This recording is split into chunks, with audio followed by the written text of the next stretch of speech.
Hello friends, welcome to my channel.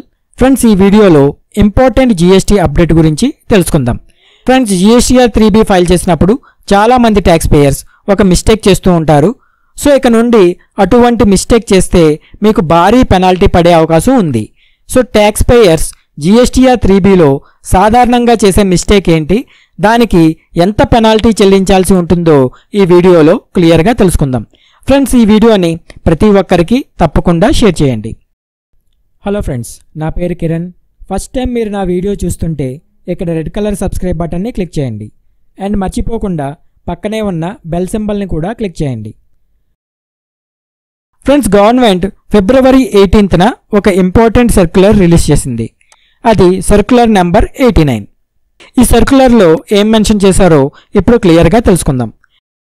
Mentioning details of interstate supplies made to unregistered persons in Table 3.2 of Form GSTR 3B and Table 7B of Form GSTR 1. A registered supplier is required to mention the details of interstate supplies made to unregistered persons, composition taxable persons and UIN holders in Table 3.2 of Form GSTR 3B.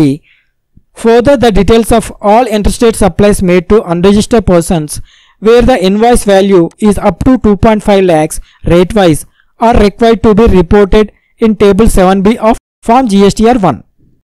Friends, ఒక registered supplier తను unregistered పర్సన్స్కి మరియు composition డీలర్స్కి మరియు UIN హోల్డర్స్కి interstate supplies చేస్తే, అంటే ఒక registered person తను వేరొక స్టేట్లో ఉన్న అన్రిజిస్టర్డ్ పర్సన్స్కి, కాంపోజిషన్ డీలర్స్కి మరియు యూఐఎన్ హోల్డర్స్కి సరుకు లేదా సేవలు సరఫరా చేస్తే ఆ సప్లైస్ డీటెయిల్స్ అన్ని జీఎస్టీఆర్ 3B టేబుల్ 3.2లో కంపల్సరీగా ఇవ్వాలి.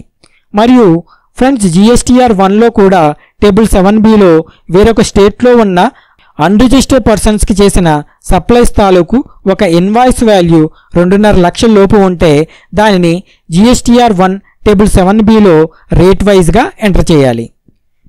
సో చాలామంది ట్యాక్స్ పేయర్స్ జీఎస్టీఆర్ 3Bలో టేబుల్ 3.1 మాత్రమే సెలెక్ట్ చేసుకుని వాటిలో డీటెయిల్స్ ఇస్తారు, బట్ టేబుల్ 3.2 సెలెక్ట్ చేసుకోరు. ఒక్కసారి జీఎస్టీ పోర్టల్లో టేబుల్ 3.1 మరియు టేబుల్ 3.2 మరియు జీఎస్టీఆర్ 1 టేబుల్ 7ల గురించి చూద్దాం.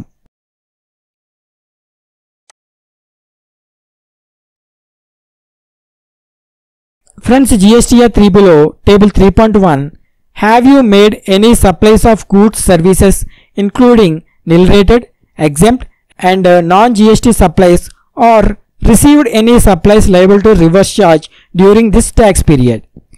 So, Table 3.1లో ముఖ్యంగా మన సేల్స్ డీటెయిల్స్ ఇస్తాము. వాటిలో nil rated, exempted and non GST supplies లేదా రివర్స్ ఛార్జ్ సప్లైస్ రిసీవ్ చేసుకున్న మనము టేబుల్ 3.1లో చూపిస్తాము. నెక్స్ట్ టేబుల్ 3.2 చూద్దాం. Have you made any interstate supplies to unregistered persons, composition taxable persons or UIN holders. So మీరు unregistered పర్సన్స్కి లేదా composition డీలర్స్కి లేదా యూఐఎన్ హోల్డర్స్కి ఇంటర్స్టేట్ సప్లైస్ చేస్తే, అంటే వేరొక స్టేట్లో ఉన్న ఈ పర్సన్స్కి సప్లైస్ చేస్తే ఈ టేబుల్ 3.2లో మెన్షన్ చేయాలి. బట్ చాలామంది ట్యాక్స్ పేయర్స్ టేబుల్ 3.1 మాత్రమే సెలెక్ట్ చేసుకుని వాటిలో డీటెయిల్స్ ఇస్తారు, కానీ టేబుల్ 3.2ని సెలెక్ట్ చేసి వాటిలో డీటెయిల్స్ ఇవ్వరు. సో ఇక్కడ నుండి ప్రతి ఒక్కరూ అన్రిజిస్టర్డ్ పర్సన్స్కి, కాంపోజిషన్ డీలర్స్కి ఇంటర్ స్టేట్ సప్లైస్ చేస్తే తప్పకుండా టేబుల్ 3.2లో డీటెయిల్స్ ఇవ్వాలి.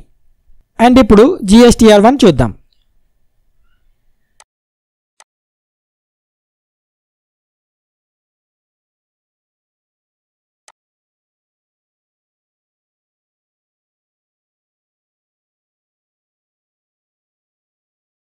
So friends, table 7 B2C others.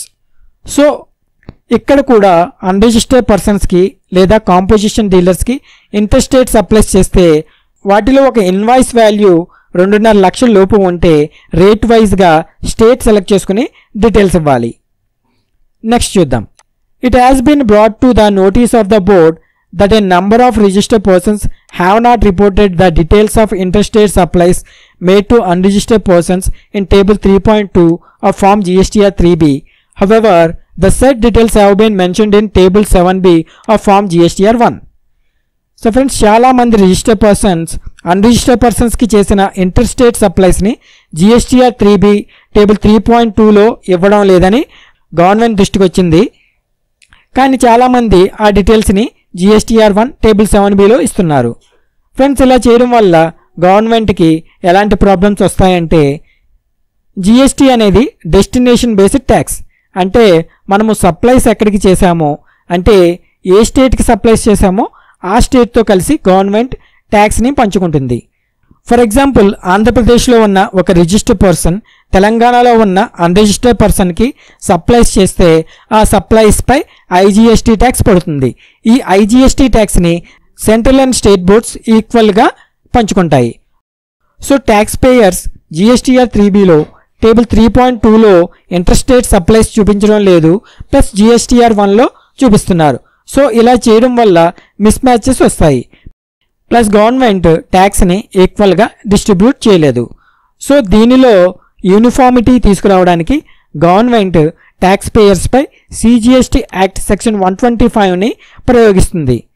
So registered persons ఎవరైనా ఇక నుండి GSTR 3b టేబుల్ 3.2లో డీటెయిల్స్ ఇవ్వకపోతే వాళ్ళు CGST యాక్ట్ సెక్షన్ 125 ప్రకారం 50,000 రూపీస్ అంటే 50,000 రూపాయల పెనాల్టీ చెల్లించవలసి ఉంటుంది.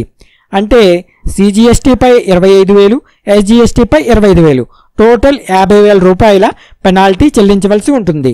సో ట్యాక్స్ పేయర్స్ అందరూ ఇక నుండి నిర్లక్ష్యం చేయకుండా కంపల్సరీగా మీకు GSTR 3b టేబుల్ 3.2 మరియు GSTR 1 టేబుల్ 7లో డీటెయిల్స్ ఉంటే తప్పకుండా మెన్షన్ చేయండి.